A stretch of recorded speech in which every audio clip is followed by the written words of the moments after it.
Kimberly Carroll is a communications strategist and board member with Animal Justice, Canada's national animal law advocacy organization. And through her own website, kimberlycarroll.com, she coaches all kinds of change makers who are doing either paid or unpaid work that's intended to make a positive difference in the world. Kimberly is a director at the Toronto Veggie Food Bank, and prior to all that, she helped establish Mercy for Animals Canada. She co-created the Why Love One But Eat the Other transit ad campaigns that ran across the country. And she's been a spokesperson and board member for various animal rights and advocacy groups. And thank you so much for taking the time today, Kimberly. Oh, Janine, it's my pleasure. Love being on Plant Powered Radio. It's awesome. I love the name. Awesome. Great. Yes, this is Yeah. my COVID project. So, Oh, yeah. well, so many amazing things. It's been a really hard and terrible year in so many ways, but then I've seen the ingenuity that's come out of it and the creativity. And I think it'll set us up, especially as activists in a good way, in a powerful way, so that we're a little bit less reliant on the traditional ways of doing activism. Creativity, right? They say, Yeah. what is the saying? Invention or necessity is the mother of invention. That's right. That's Right. right. Yeah.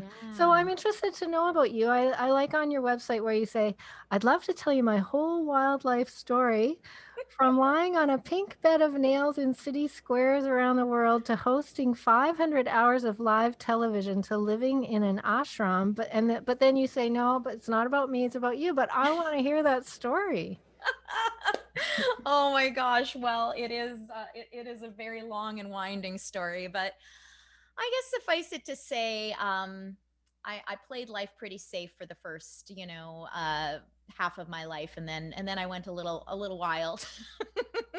And I think, basically the pink bed of nails. I'll just give you a little taste of that. I actually was a street performer for about a year and a half of my life.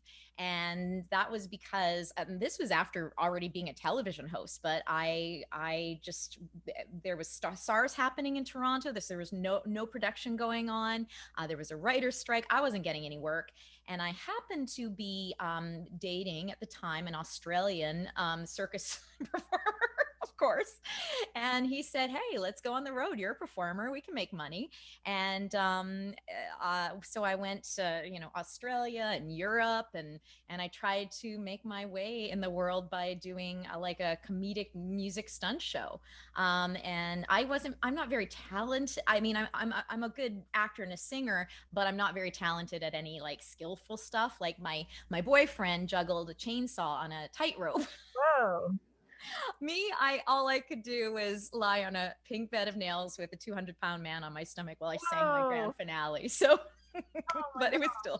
it was still something. So I have to say, it out of all the jobs I've had in my life, that was probably the one that heartened me up the most. It was it was a tough job.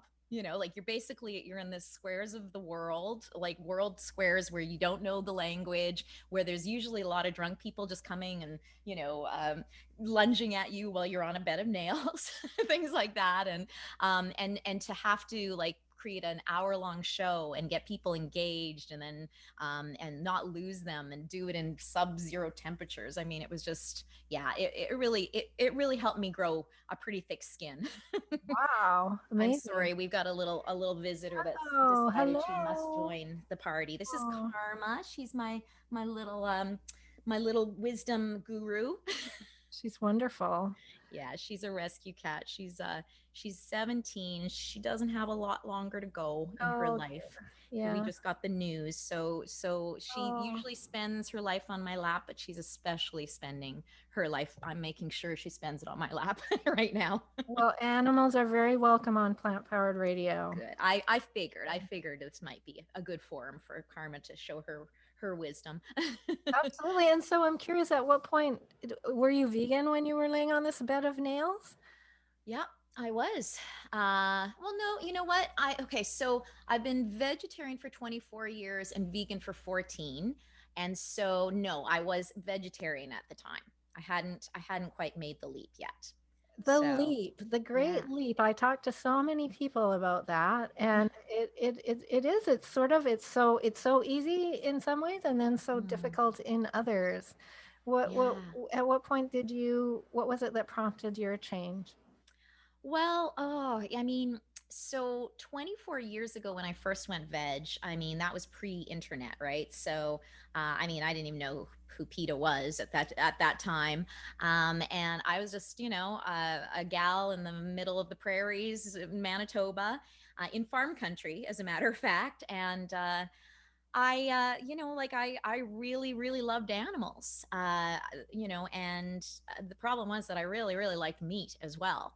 And I was very much encouraged. I'm very meat and potatoes kind of family, uh, you know, came from farming relatives and all that sort of thing. And so, yeah, so there was always like a little battle going on in little Kimberly that was saying, I love animals, but aren't I eating them? But I love them.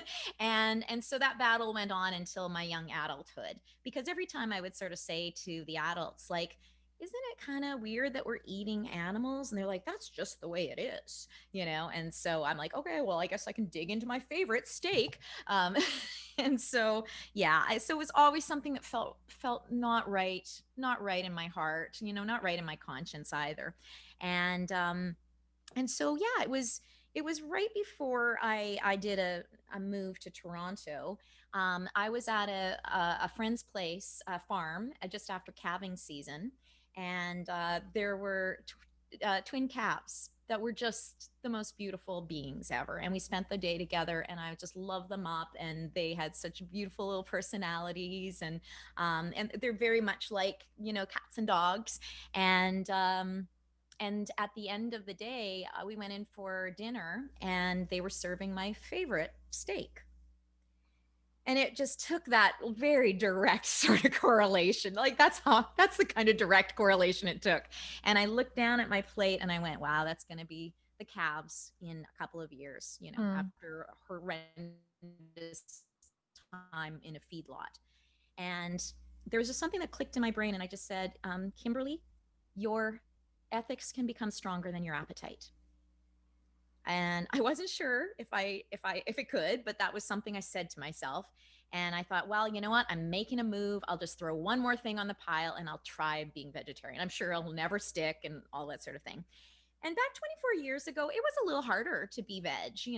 There weren't a lot of other products and everything, but I was incredibly surprised how easy it was, even for a meat eater like me. Hmm.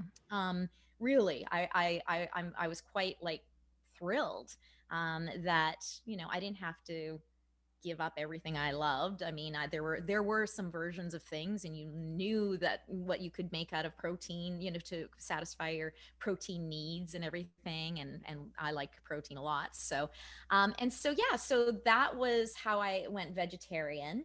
And then I sort of, started finding out more about factory farming, and I found out more about other issues. And then the internet happened. And that's when I couldn't, because when I went veg, I went, I'll never become vegan. That's ridiculous. Course, That's right? Why? ridiculous. They're just cult. They're so extreme. That's That's why I used to right. think it was a cult. That's right. And so yeah, the more I found out, the more I was like, ah, oh, damn, now I have to be vegan too. And again, 14 years ago, being vegan wasn't so easy. Now it's a piece of cake. Like, I mean, going vegan now it's really so simple, and it's so easy to make the transition. And for a lot of people, I mean, if you know the products are out there, and if you have any sort of sense, then it's super easy. So yeah, and then I mean, at the very same time I became vegan, I became an activist. I call it the 1-2 punch of seeing Earthlings and Peaceable Kingdom all in the same week. Peaceable Kingdom made me vegan, and then Earthlings made me an activist. I just Hmm. went, I cannot know that there is this kind of suffering in the world and not actively do something about this on a consistent basis. Cool. So yeah. So, what were some of your first forms of activism? Well, my first forms of activism, like a lot of people, were grassroots protests, demonstrations. I became part of a little organization that was called the Toronto Animal Rights Society, which I sort of credit. A good friend of mine started that, and I credit it for really being the base that grew a very vibrant vegan and animal rights scene in Toronto. But at the time, it was not that many of us having every 2 weeks a potluck and having a speaker in. And yeah, standing on the corners with signs and pamphleting and doing all that sort of thing. And that was great, and it really allowed me to sort of get a feel for it and learn how to talk about it and feel like part of the community and really stand up for animals. And then I just kind of thought, well, this is good, but I have a lot of unique skills and I could probably put those to use for animals. So, and this is one of the things as a coach for change makers that I really talk to people about. I always say, you don't have to be a traditional activist, holding a sign. If you do good sort of graphics, then I'm going to take that sign, I'm going to hit you over the head and bring you in and get you doing some really incredible graphics, because there's so many things that this movement needs. So if you're not an activisty kind of person, then there are so many other things you can do. So for me, it ended up I thought, well, uh, why don't I use some of my producing skills? Because not only was I a television host for many, many years, I forgot about that part to tell you about that part, but I was a television host and a producer for the first sort of half of my adult life. And I decided, first of all, to offer up my hosting services to all the organizations, and so I ended up hosting the veggie pride parade and all sorts of fundraisers. And then I kind of went, well, what about the producing side of me? What could I do? And that's where the why love one but eat the others subway transit subway campaign came from. And so, yeah, so along with a friend of mine, Lisa Kramer, we decided in 2009 to do kind of like the first animal rights ad campaign, I think, that had been on the TTC in Toronto. And that little campaign that we barely, scraped enough money for, had such an impact. It's, to this day, there's so many amazing activists out there that I admire that say, that's how I became vegan. That's how I became an activist. And so this campaign, which basically, compared a pig to a dog, a chicken to a kitten, all that sort of thing, and then talked about the characteristics of these animals that we consider our food, as opposed to the animals of our families, and then expose people through images and information to what actually happens to pigs and cows and chickens on farms across Canada. And so it was a real eye-opening thing for a lot of people in 2009. Again, that wasn't necessarily common knowledge. Not certainly, factory farming was kind of a new thing that was being talked about. And that campaign ended up running for maybe about 10 10 years, 12 years. We ran it across Canada. Pig Save took it over and did a revamp, and did it on various campaigns around it as well. So it had a lot of mileage. It was great. Oh, great. Right. Yeah. Yeah. And And then sorry, go ahead. yeah, no, I do have a question about the TV hosting. Oh yeah. Yeah, because I mean, many of us talk about wouldn't it be great to be able to see vegan hosts and vegan TV shows and Mhm. vegan news, and it's really hard to break that barrier, I think, with corporate and state media. I think largely because of the advertising revenue. Were you able, and I know Jane Unchained has a similar history where she was a mainstream host. And I think she talks about having, at some point, she was able to do a segment somewhere. She convinced someone that she could do a segment on animals and food. Were you ever able to break that barrier? So, I think because I wasn't doing news at the time, like the last show I did for a few seasons, and it was called, it was a silly, kind of fun design show called Take This House and Sell It, which ran in Canada and the US and had a lot of mileage, but it wasn't really a great sort of forum to be able to, I mean, I got a few things in here and there, like, because we did a lot of improv and everything, and I'm like, oh, I'll have a vegan hot dog, I'll, like, I just put in stuff like that. But mostly I had to just fight to, not do the sponsorship for the, products that test on animals, and I had behind the scenes, and not be using the non-cruelty free makeup, and so at the time it just seemed like a really strange thing for them. And I wish, again, I became a real activist after television ended, for me. And but what it did help me to do was I was able to use my celebrity, to go on to other shows and talk about, animal rights and activism, like, on, to go on the city TVs and to go on news segments, and all that sort of thing. So even though I wasn't able to do it within my own show very much, I was able to use it to speak out in other places that other people unfortunately don't have access to. Well, So, and that's the big thing, is access. And I think just even knowing how that world works is mhm. really beneficial. And animal justice, if we'll just shift over now a little bit to your work at Animal Justice and the segment on W5 recently, Yeah. were you involved in getting that on the air? Yeah. Yeah, it was. And again, who knew many years later that my television connections come in handy? But the W5 relationship is actually one that we created. I helped create back in 2012 when I was with Mercy for Animals, and we were, at Mercy for Animals Canada. We were about to release our first investigation, and we were like, okay, who's going to carry it? What are we going to do? We need a big bang with this, and so, yeah, I dug into my contacts and was lucky enough to have a connection to the executive producer at W5.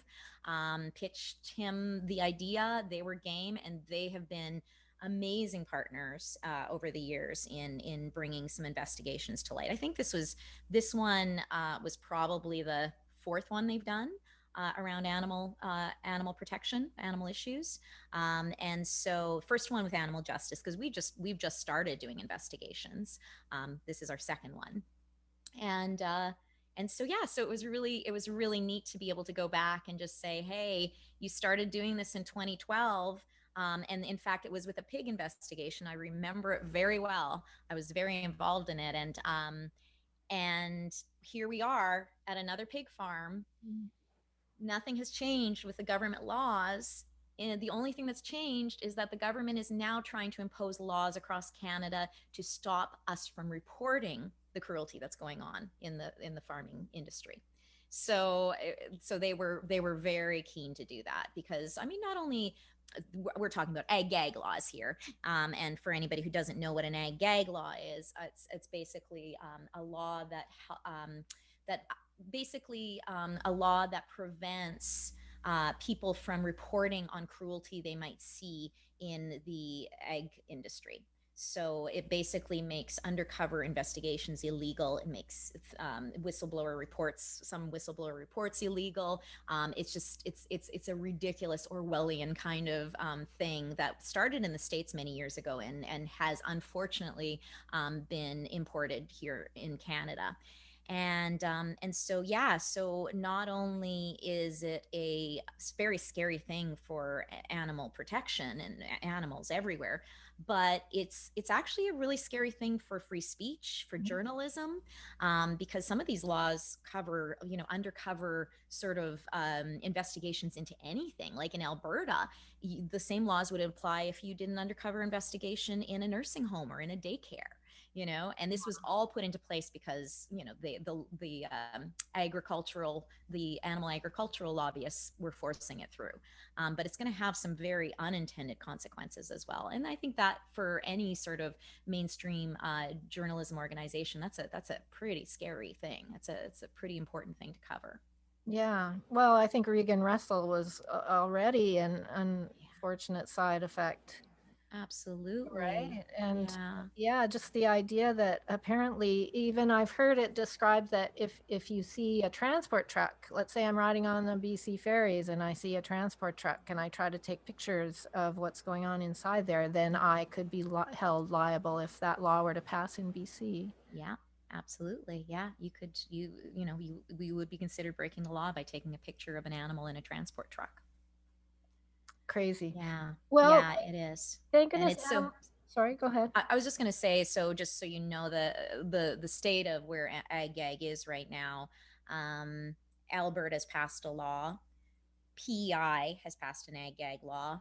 Ontario has not only passed the ag gag law, but in the same week as our investigation broke, basically talking about this is what this bill, this ag gag bill is trying to hide. They had the audacity to enact the bill that week. So yeah, it went into effect that week, and I think that was a big, again, I'm speculating, but I would guess that a lot of the egg industry just sort of rose up after that investigation came up and said, "Do it now." Right. And yeah, and then unfortunately, I don't think the public's paying enough attention. I think the sort of regular Canadian would be just so shocked um, and upset about this, but it's something the media just doesn't seem to be wanting to pick up.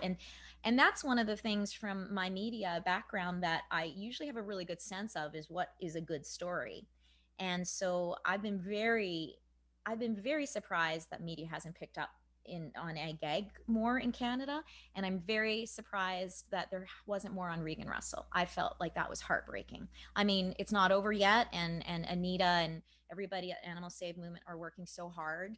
Um, to make her memory a powerful one that will continue to help animals. But yeah, I'm really disappointed in the Canadian media. These are just both two very important, rich stories that I don't think have been told in the right way yet. Right. And even like you say, even if you're not a vegan or an animal activist, Yeah. just from a human perspective, the human rights, and especially now with COVID, this is what one thing I'm really frustrated about is that they're not reporting on enough on the source. Mhm. These are the places where COVID and SARS have emerged from. Yeah, absolutely. Well, and you know what, Janine, that's such a good point because I said I was a bit bewildered by this, but really, at the end of the day, I think a lot of the lack of media response on these two issues we've just been talking about have to do with COVID. The fact that we found that when we were pitching this story, everybody was saying we are just so overwhelmed by the COVID coverage, and I'm like, really? Like, I would think you'd be bored, like that you'd need stuff right now at this point. But it's just like I think we've become a little bit obsessive with the coverage we need around the pandemic right now, and the news, of course, will feed whatever it is that we're getting addicted to. So unfortunately, that might be a big reason why they're not picking up as much on animal stories right now. There's something about the media that doesn't like to look at the source. I worked with poverty issues for a decade in Victoria. I Mm-hmm. published the Victoria Street News for 10 years. Oh And wow. we were determined to look at the cause, like Mm-hmm. why are there so many homeless people? Yeah. We can look to the media to find out what's happening to the homeless people and whether they're getting housed or where they're doing their drugs or all of that. But why is there just this never ending flow of homelessness? What's going Yeah. on there? And I would think it's the same with COVID. Like, where does this come from? To me, anyways, let's Well, get on. can I just say Yeah, something to that, absolutely. Janine? Um, I did work in a newsroom for quite a few years, and I know exactly why. Um, Newsrooms are under resourced. They, especially television news and radio news, it is just like, as a reporter, you do not have time to dig. You have to slap things together so quickly. There's a daily turnover, unless you've got the luxury of being on like a news magazine program, which, where you have a week or a few weeks to prepare.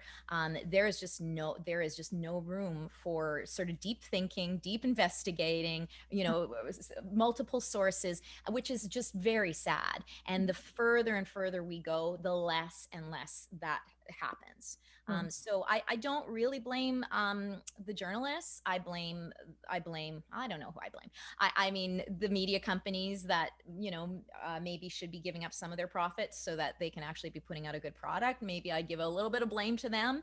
But I do think that's why, that's why we really need to be involved as much as possible about around, sort of publicly fundraising, publicly funding news sources that can go into these more deeper places and come up with substantial news. I mean, they're out there. But unfortunately, more and more they're online based, which doesn't necessarily have the same reach. True, no, it doesn't, but it's there. And, you and I both remember a time when it wasn't there. Yeah. So Oh, it's a it's a total big, game changer. big game changer. And speaking of game changers, I really want to hear about the Animal Justice Academy that you're Yeah. launching. So, first of all, just a brief overview of who Animal Justice is, because when we Mm. talk about these lawsuits, they're probably involved in an appeal about the ag legislation and all of that. Yeah, for sure.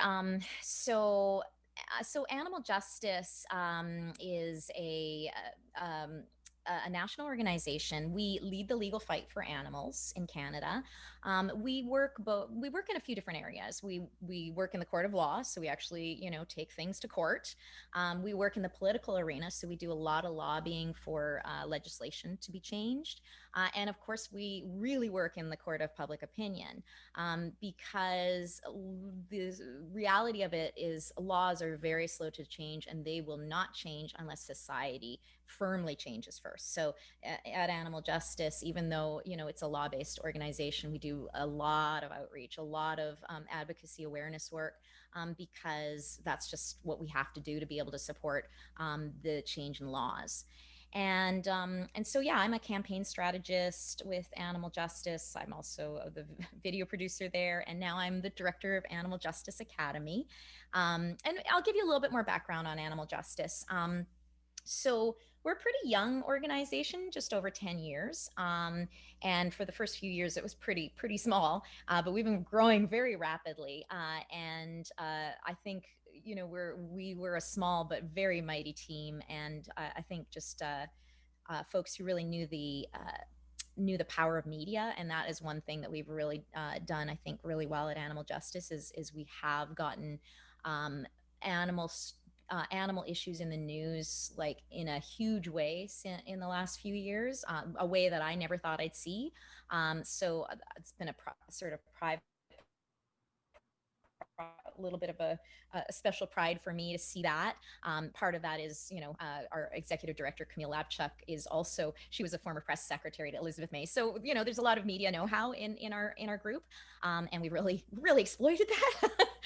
And animal justice, again, we were pretty instrumental in getting the 4 new animal bills passed in Parliament last year, including the banning of the captivity of whales and dolphins. We do a lot of work around the shocking lack of animal protection laws for animals on farms. I mean, we go after humane washing organizations like Canada Goose. We use false advertising complaints. We use public pressure campaigns. We do work with protecting activists, educating them on their rights, but also defending them. And we've been testing the waters on trying to get veganism sort of declared a creed, which would change a lot of things for people. And we even got to the Supreme Court to advocate on behalf of animals at one point. We hope to get back there. So another thing we do is we help to train a whole new crop of animal lawyers and advocates, and just general animal advocates. So that's why I have a karma that is about to sorry. Oh. So that's where Animal Justice Academy comes in. So I'm really excited about this, Janine. I haven't had sort of tingles about a project for many years. This one is bringing me a lot of tingles. It's Animal Justice Academy is going to be a free 6-week online training boot camp to empower people to make a better world for animals and in a way that's right for them. So we're going to be starting this very soon in just less than 3 weeks. January 25th to March 5th is when we run, and the course is going to have Well, before I tell you about the course, can I tell you a little bit about why we thought to do this course? Absolutely, yeah. Yeah, so we at Animal Justice, like many organizations, we get probably hundreds of people contacting us every year, wanting to volunteer for us because they're moved and they want to help animals.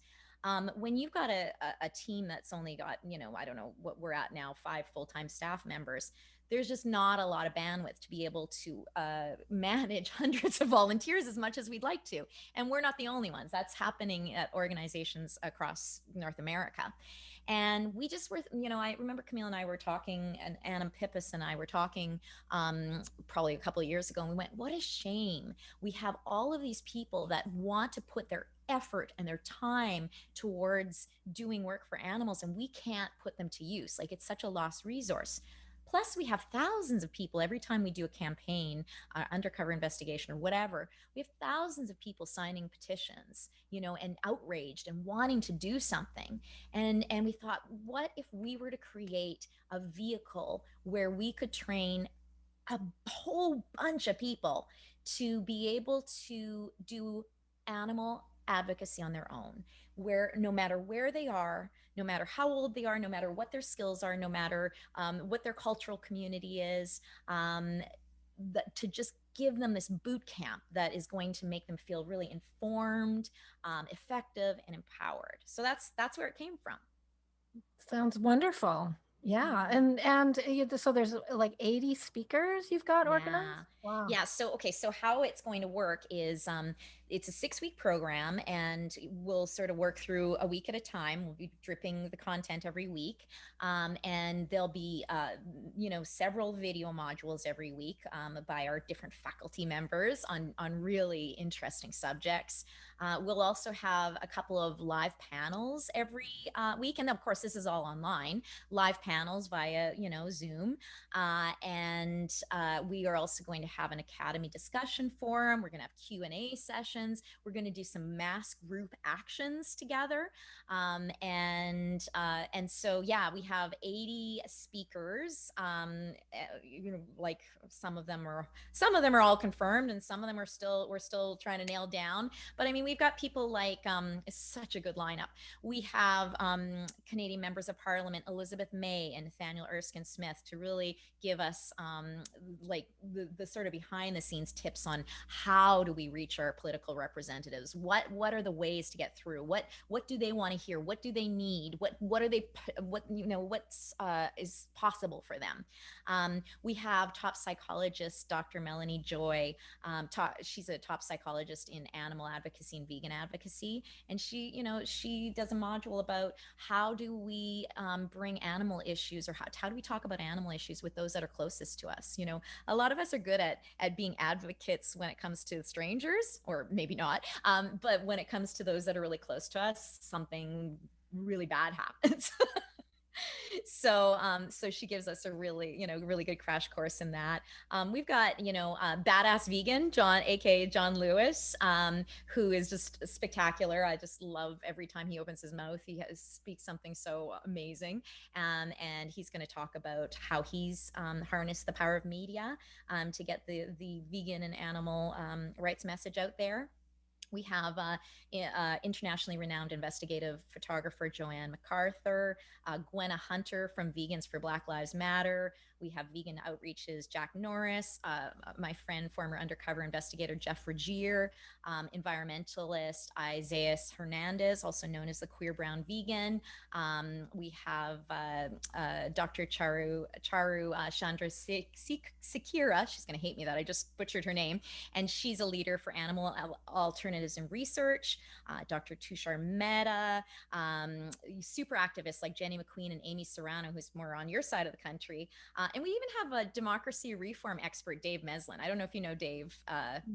Janine, oh my God, he's a powerhouse. Like when electoral reform was sort of rising up around when Justin Trudeau first came in, it's probably a lot of it had to do with him and his work.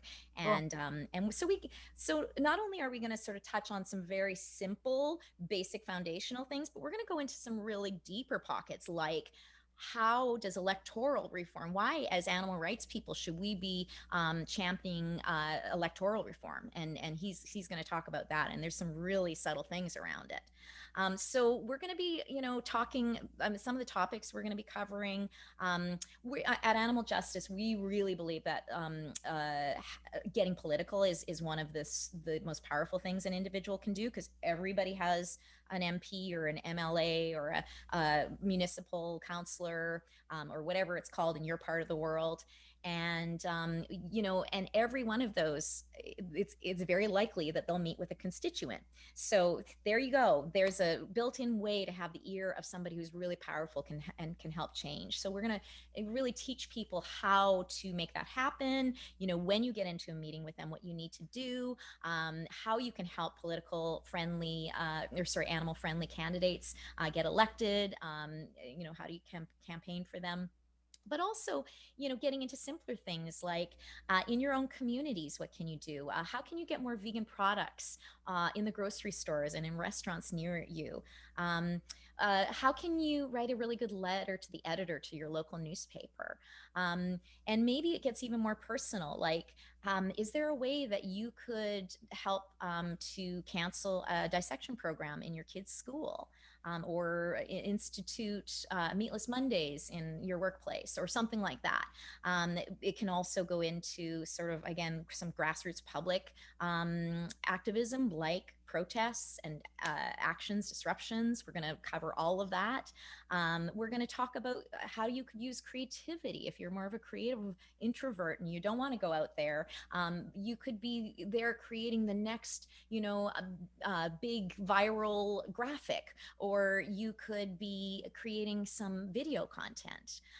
So we're going to talk about, how to really utilize and optimize the power of social media and mainstream media. We're going to talk about fundraising. We're going to be talking about starting a vegan business if you want to. And again, woven through all of this, we're going to have mass actions that we're going to try kind of together as practicums. So we'll have an issue that all of us in the week will sort of pledge to doing some action around, whether that is doing a social media post, whether it's having a conversation with a coworker, whether it's pitching an op-ed piece, whether it's talking to your kids about it, whether it's about doing a quick Instagram live about it, whether it's handing out leaflets or doing a comedy bit about it. So I guess what we really want to communicate with this is that everybody has the power to make change for animals, no matter where you are, no matter who you are, no matter what your skill set is. And in fact, we want to help you find what that magic is that you have, especially, and get it out there. Because at the end of the day, Janine, we are up against some of the most rich corporations, richest lobby groups. I mean, I can't remember the actual figures, but the Canadian Dairy Farmers of Canada, their promotional budget for a year far exceeds the budget of every animal organization in Canada. Right. Okay, so what we lack in sort of foundational privilege, finance privilege, we have to make up for in terms of energy and passion and just consistency. Right. Yeah. Well, and there's more and more vegans all the time, more and more people shifting over. And what a great place to go to get a good grounding in all the different areas. I love the intersectionality of it with electoral politics. And I'm wondering, so how many people can sign up? And I'm interested in sort of some of that, but I'm also busy. Is it possible to just do some of it, or? Yeah, absolutely. Because we're going to have a range of people from newbies to very advanced people who have been at this for a long time. And so we've got a little bit of something for everybody. And the modules, the video modules, which are the bulk of the program, they're there. You got them for the whole, like the week, every week, and in the whole program after that. You've got them there, and you can do them when it feels good for you. They're available on video and audio options. So you can do them while you're, having a walk, while you're, putting, changing the diapers, whatever you're doing, kind of thing. And you can pick and choose. I mean, hey, if you want to be like a super activist, every one of those modules is going to help you. I mean, I have been at this for a long time, but as these modules are all coming in and I'm watching them, I'm like, wow, like I'm really learning a lot. Like I think even those of us that have been at it for a long time have some gaps. Like we just have some gaps, some places where we didn't necessarily get all the info. And I'm like, wow, like I feel like I really have a solid knowledge of like this overall picture right now. And so I think it's going to be great. And then for some people, it's like I said, it's just going to be, they don't need that much information. They're going to pick and choose. I mean, I think the thing that we really are encouraging is that people really try to dive in while the program's going on and not go, oh, I'll do it later. I I'm not sure if we're going to close the program at the end of the 6 weeks, just to make sure that people do it along with us, because we want to create that momentum. And we don't want this to just be a program. We want this to be a community. Okay. Because that is something we really need right now. And in those panels, those live panels and the Q&As, I want 1,000 people. Like I'd love to see so many people there, and be able to do breakout groups, and like we're going to have some working groups. And so I want this to not just be a learning. I want this to be an experience. And it also is, you talked about intersectionality, and that is, a piece that was really important to me around this. I really wanted to bring a lot of intersectionality to the program. I wanted to really try to bring the issues of racial equity in our movement to the forefront, and equity of other marginalized groups. And so, I've tried very hard to, find some really great speakers to represent all areas of our movement, and to help our movement expand beyond where we are. And that's really important. I think it's an important piece right now. It makes us a much stronger movement. And um, and the other piece that is really dear to my heart, Janine, is in week 6, the last week of the program. It's going to all center on how we keep ourselves empowered as activists. So how do we keep ourselves from burning out? How do we fight compassion fatigue? How do we make ourselves as these sort of grounded, loving, inspiring beings that we have to be in order to be able to make the world shift, to be able to lead the world in this shift that seems like such a huge mountain right now, like such a huge project. But we're all going to need to be at our best. And I'm a big believer in, we need to take care of ourselves. We need to make sure that we are healthy, that we are strong in heart and mind, and body.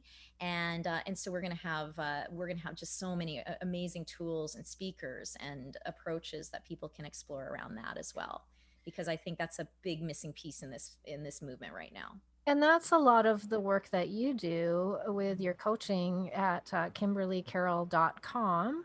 I Yeah. checked out some of your videos, and they're very wonderful with small meditations and just, Mhm. lots of inspiring words about, making sure we take care of ourselves. I agree. That's a really important part of it. It's a tough thing for activists in general. It's really tough for animal activists. I mean, when we've got a scale of suffering as big as the one with animals in this world. I mean, we're talking in the trillions of animals just going through Like horrendous every situations. second of every day. Yeah, It's I mean, I multiple. very much tune in almost every day to, oh yeah, another 1,000 animals just died in that minute, or whatever it is, and so it's really hard to justify when there is that kind of suffering, that we should be taking care of ourselves and we should be taking time out to find joy. Um, but at the end of the day, I do believe, that as beings, it is part of our life to have our own life experience and not just live for others. I think we also need to live for ourselves and our own experience. But even if you can't buy into that, strategically, it just doesn't make sense to burn yourself out.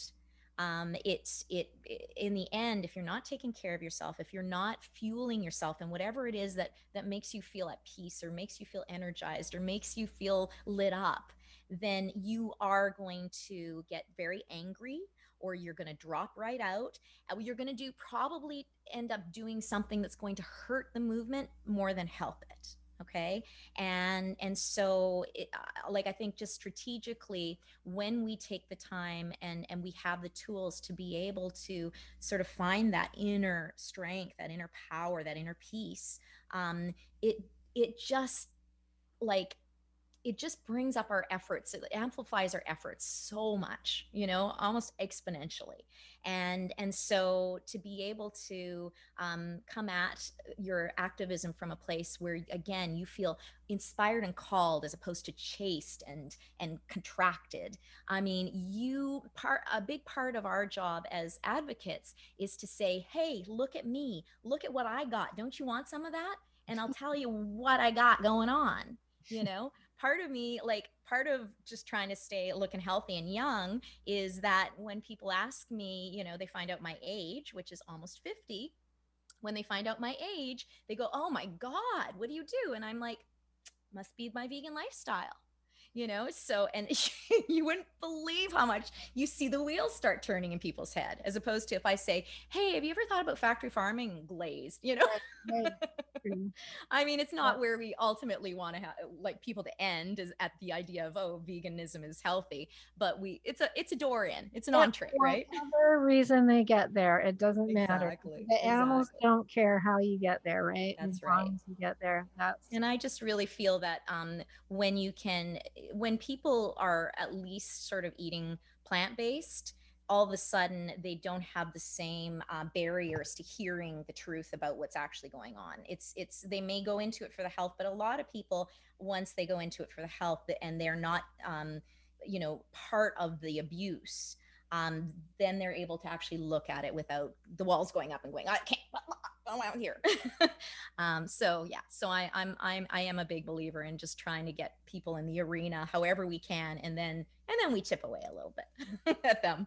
right. And knowing that it's the best thing for their health, it's the best thing for the earth, it's the best thing for the environment, and maybe we can get away from the global pandemic situation that I think we've There's all just had so kind of there's enough, so many things on our side. It's just right? there we have all of it on our side. Mhm. Really, we have all of it. And so that makes me think what we're missing is we're missing getting the message out. Okay, like, we have it all on our side. We just have to get much more effective in communicating it. Right, and I like that because it is still difficult. I mean, because like you say, especially for new vegans, and even me, I've been vegan for 20 years, and even for me, as you mentioned, with family and friends, it's the hardest because it's something, like, I don't want to hurt your feelings, but at the same time, this thing is happening, and trying to find the words sometimes is really difficult. So I can see that this Animal Justice Academy is going to be really beneficial. Yeah. For one thing, finding that community, right? Finding that support group that you can find one or two people that you really jive with and connect with and bounce things off of, and then just finding that confidence in yourself and knowing that you're not the only one doing it. This is great. I'm ready to sign up. So where do I go and sign up? So you just need to go to animal let me get this right, animaljusticeacademy.com. Okay, and there you will find out more about it, and there'll be an enrollment there. And then a few days before we start on the 25th, you'll sort of get your your sign in details for the platform and all the goodies that you need. And then on the 25th, we join in community and rise up and get it done. Awesome. That sounds Yeah. amazing. I'm really looking forward to that. And thank you so much, Kimberly, for taking the Oh, time today. my pleasure. My pleasure. Again, this is I'm really wrapped up about this. I think I don't think a program like this has been done before. I think it's pretty unprecedented. Like a full 6 week sort of intensive training that's free.